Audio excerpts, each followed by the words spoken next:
Rechtszaak dodelijke healingsessie verder uitgesteld. Het is dinsdag 7 april. Dit is Zeeland Nu. 7 zeeuwen in ziekenhuis opgenomen. Zorghotels en pensions ontlasten ziekenhuizen. En geen kus of knuffel, maar bellen en schrijven.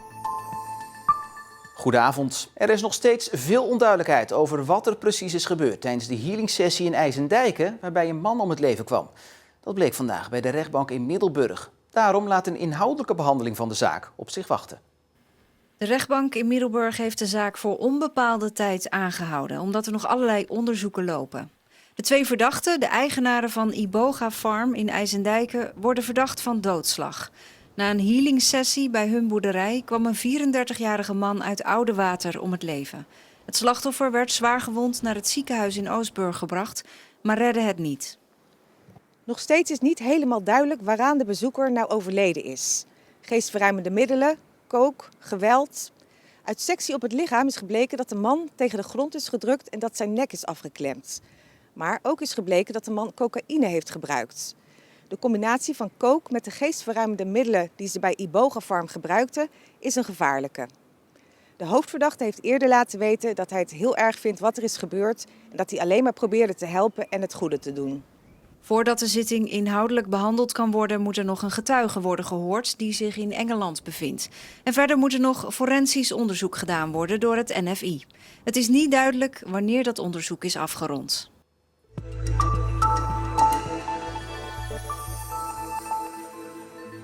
Waar kan je terecht als coronapatiënt als je thuis niet kan worden verzorgd? In Zeeland verrijzen er, net als in de rest van het land, steeds meer zorghotels of pensions waar deze groep patiënten kan worden opgevangen en verzorgd.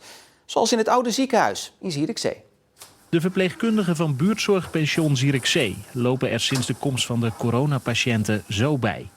De opvang is voor mensen die thuis niemand hebben om verzorgd te worden een oplossing. Patiënten komen hier of vanuit het ziekenhuis. Die hebben de ziekte doorgemaakt, hebben daar bijvoorbeeld aan een beademing gelegen en mogen terug naar huis, maar zijn daar nog niet sterk genoeg voor. Die kunnen bij ons verder worden verpleegd. Maar ook zijn er patiënten die thuis ziek worden en nog niet ziek genoeg zeg maar, voor aan een beademing. Die hoeven nog niet naar het ziekenhuis, maar die kunnen hier ook komen en die verzorgen en verplegen wij ook. De coronapatiënten liggen wel op een apart deel in het buurtzorgpension. Maar in hetzelfde gebouw liggen ook de gewone patiënten die plaats moeten maken als het drukker wordt. Toch hebben zij niet negatief gereageerd op de komst van de coronapatiënten. Misschien zou je dat best kunnen verwachten, maar ik vind eigenlijk is iedereen hier heel erg ontspannen. Er is geen paniek, ook niet onder de mensen. Wij stralen dat ook niet uit. Dus we proberen echt wel de rust daar te houden. En dat merk je ook inderdaad aan de mensen die hier nog blijven. Er is plaats voor 22 coronapatiënten in Zierikzee.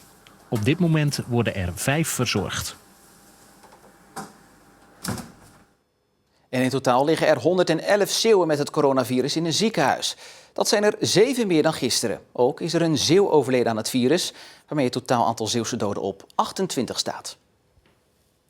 En de coronacrisis maakt rouwen extra ingewikkeld. Want waar je normaal steun krijgt van familie en vrienden, door een knuffel of een hand op je schouder, is dat nu niet mogelijk door de 1,5 meter afstandsregel. En dus moet er op een andere manier met rouwen worden omgegaan. De coronacrisis zet veel op zijn kop, ook onze rouwrituelen. Rouwen is een sociaal iets, het is ook wel een sociale rouw noemen ze het ook wel eens, maar rouwen in je eentje, dat werkt heel slecht. Je kan je voorstellen dat mensen die bijvoorbeeld iemand verloren zijn en nu alleen thuis zitten, wat normaal gebeurt is dat mensen dan komen, mensen aandacht hebben, mensen even binnenkomen, even een knuffel aan iemand geven. Al dat soort dingen wordt gemist. Het is eigenlijk een soort dubbel gemis nu. Dus moeten we zoeken naar andere manieren om onze dierbaren in tijden van rouw te steunen. Videobellen werkt goed volgens Smit, maar ook een kaartje of een brief, liefst handgeschreven. Omdat je in die brief ook iets kan vertellen over wat je samen hebt meegemaakt met degene die er niet meer is. Of over degene die aan het rouwen is. Hoe je die waardeert misschien. Omdat rouwen ook soms onzeker maakt. Omdat je niet weet hoe je nu verder moet. En zeker in deze tijd is juist die steun van ons allemaal ongekend belangrijk. En voor ander coronanieuws is bij mij aangeschoven collega Floris-Jan Sietsma. Floris-Jan, wat heb je meegenomen? Nou, ik wilde eerst nog even met je goedvinden terug naar gisteravond. Alle veiligheidsregio's kwamen bij elkaar en hebben afgesproken dat vanaf nu eigenlijk grote groepen wielrenners en motorrijders extra in de gaten worden gehouden en waar nodig bekeurd. Afgelopen weekend zorgde dat voor problemen. En de Zeeuwse motorrijders, die begrijpen het op zich wel, maar die vinden dat natuurlijk ook heel jammer. Het was natuurlijk afgelopen zondag hartstikke mooi weer. Het was 21 graden en we zitten bijna al in de week 4 van de quarantaine. Dus je hebt wel even wat ontspanning nodig. Volgens de site van de RIVM en van de Rijksoverheid mag je met 3 mensen met 1,5 meter afstand rijden. Dus ik heb zondagmiddag de motor gepakt en ben met 2 vrienden gaan rijden in goed overleg. En dat mensen dan inderdaad in grote groepen, zoals in Vlissingen op de boulevard gaan rijden, zo vind ik een beetje jammer. Ja, de goede moeten onder de kwade lijden, blijkt dan ook weer in dit geval. Het is ook voornamelijk bedoeld voor de grensregio, omdat er heel veel Belgen dan stiekem toch de grens overstaken om dan hier te gaan wielrennen of met de motor te gaan rijden. En dat is natuurlijk ook absoluut niet de bedoeling. Nou, hopen dat het helpt. Dan is er ook nog een oplossing gekomen voor de wirwar aan goede initiatieven. Ja, want die kwamen natuurlijk over elkaar heen buitelen de afgelopen weken. Iedereen wilde iets doen voor een ander of vroeg juist om hulp. Nou, op onze website is nu een kaartje en daarop kan je eigenlijk zien wat er allemaal mogelijk is. Je kan daar ook je goede initiatief aanmelden en alle andere initiatieven natuurlijk ook vinden. Komt er een vlaggetje te staan op de goede plek. En daarbij zie je dan of het mensen zijn die juist iets aan te bieden hebben of juist hulp nodig hebben. En zo moet het ietsje minder rommelig worden, want er is veel, maar je moet het wel allemaal kunnen vinden natuurlijk. Ja, scheelt een hoop zoekwerk in ieder geval. Ja, en dan wilde ik ook nog iets anders met je bespreken tot slot, hartverwarmend. Want ja, je zal maar de materiaalman zijn bij een voetbalclub en daar bijna dagelijks rondlopen. Ja, dat is natuurlijk nu helemaal niks te doen als materiaalman. En dus dacht de voetbalclub van Goes, hun materiaalman Hans Wisse, die mag wel in het zonnetje gezet worden.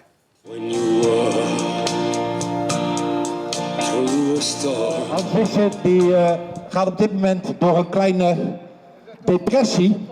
Omdat hij is normaal gesproken 7 dagen in de week actief voor VV Goes. Wat geef je de beste materiaalman ter wereld? Een krat bier, dat is logisch. Maar iets anders voor Hans bestaat er niet. Ja, dat is ook het belangrijkste. Maar één ding vind ik nog jammer, dat mijn moeder niet meer leeft. Want die had het graag mee willen maken. Die had toch graag mee willen maken. Meer positiviteit van deze orde natuurlijk in het programma Trots op Zeeland. En ook op de Facebookpagina van Trots op Zeeland. En natuurlijk ook in ons liveblog op de website omroepzeeland.nl. Floris-Jan, dankjewel.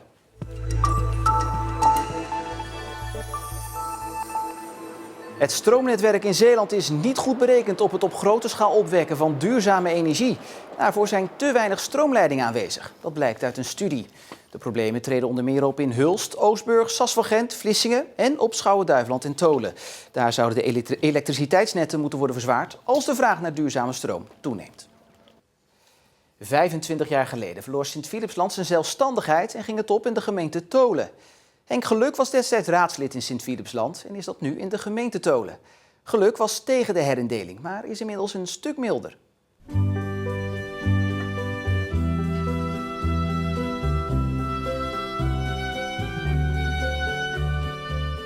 Dat lag zeker niet lekker. Wij waren er ook tegen, we hebben ook tegen gestemd toen. Ondanks dat andere partijen wel voor die herindeling toen gestemd hebben. Maar niemand was er blij mee. Het grootste punt voor ons was, Flipland heeft een eigen identiteit. Zo moet ik het maar omschrijven dan. En er bestond toch ook een zekere angst, ja zo zou ik het toch wel kunnen omschrijven, dat die identiteit misschien wel verloren zou kunnen gaan. Daarnaast waren wij er toen echt van overtuigd dat we toch de zelfstandigheid nog zouden kunnen bewaren. Met natuurlijk ingrepen. Er zou samenwerking moeten komen, een grotere vorm van samenwerking. Maar we waren er echt van overtuigd dat we onze zelfstandigheid nog best zouden kunnen vasthouden. Toen ik langs het tuinpad van mijn vader. Nu terugkijkend, we zijn natuurlijk 25 jaar verder, dan erkennen wij ook van wat er nu in deze tijd op ons afgekomen is. Dat hadden we als zelfstandige gemeente hoogstwaarschijnlijk nooit kunnen redden. Dat moeten we nu eerlijk vaststellen. Maar 25 jaar terug keken we daar nog heel anders tegenaan. Wat is nou het karakter van die Fliplanders? Ja, Flipland heeft natuurlijk van oudsher altijd, het was ook een eiland vroeger. Dus dan krijg je toch een beetje die beslotenheid. Onafhankelijk? Ja, ik denk dat dat misschien wel een goede karakteristiek is. Hè? Het gevoel van onafhankelijk. Door die eilandmentaliteit vroeger was men noodgedwongen onafhankelijk, erg op elkaar aangewezen. En ja, dat zie je er misschien nog wel een beetje in terug. Des te lastiger om samen te gaan met een andere gemeente. Ja, dat speelde toen 25 jaar terug inderdaad best wel mee op de achtergrond, ja. Wat is de analyse 25 jaar later? De analyse is, tenminste ik kan nu vaststellen dat daar altijd rekening mee gehouden is. Dat moet ik gewoon eerlijk zeggen. Tholen heeft daar, de gemeente Tholen heeft daar absoluut rekening mee gehouden en dat doet ze nog. Dus wat dat betreft is er gelukkig niks veranderd. Blauw, blauwer, blauwst met hier en daar een wolkje. Dat is het weer van vandaag wel goed samengevat. En dat blijft nog wel even zo, want morgen nog zo'n dag met mogelijk 22 graden. En aan de kust een koel zeewindje. En tot zover Zeeland Nu voor vandaag. Hierna volgt Trots op Zeeland en het uitgebreidere weerbericht. Fijne avond voor nu en tot morgen.